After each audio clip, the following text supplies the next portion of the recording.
mulire wano bannaye. Mulabe mutya mutandikire wano enonkolokomankadde ono awedde mutandikire kyogamba ng'olwanasinzigwa wakati wa Munnayuganda Omalusima Stanley Garapu the Flash enzalo ya New Papa Jene Lubindabinda abalwanyi abalala okuli Musa Batantu ne David Toke balwongeddemu ebbugumu buli omu baweze okunyiya munne ebikonde.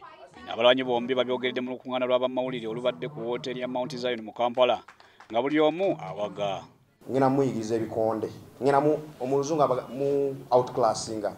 ngina muyigiriza ebikonde ebiriko outboxing him ngina muyigiriza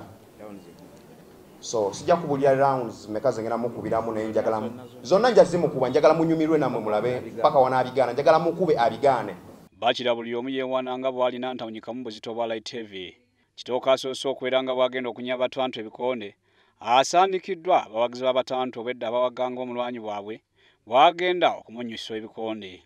Mu kyo Batantu akirambuludde nga bw'atalina kubuusabuusa mu kuwangula Kitooke era asuubizza okumusalira. Omusajja ono okusinza ku likodi ye abuzaabuza tagimanyi so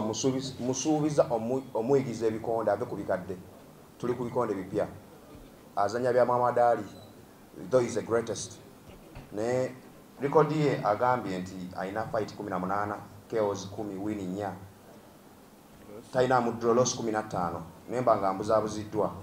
erinnya lya Kitooke eryo temuddamu litekka kubanga sikyalikozesa libuzaabuza abantu ebyo bitooke babisala ne bivaamu muvule gwe bayita ono omusajja gwe mulaba wano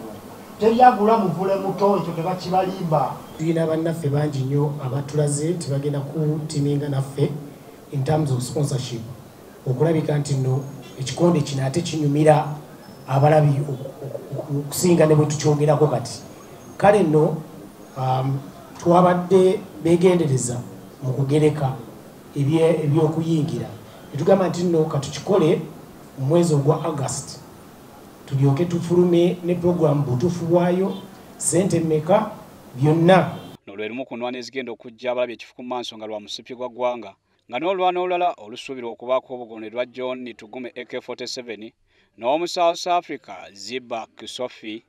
olugenda okuba olw'omusipi lwa WKF. Ennwana zonna ziteekeddwa ku wooteri Africana nga Septemba 4, 2015.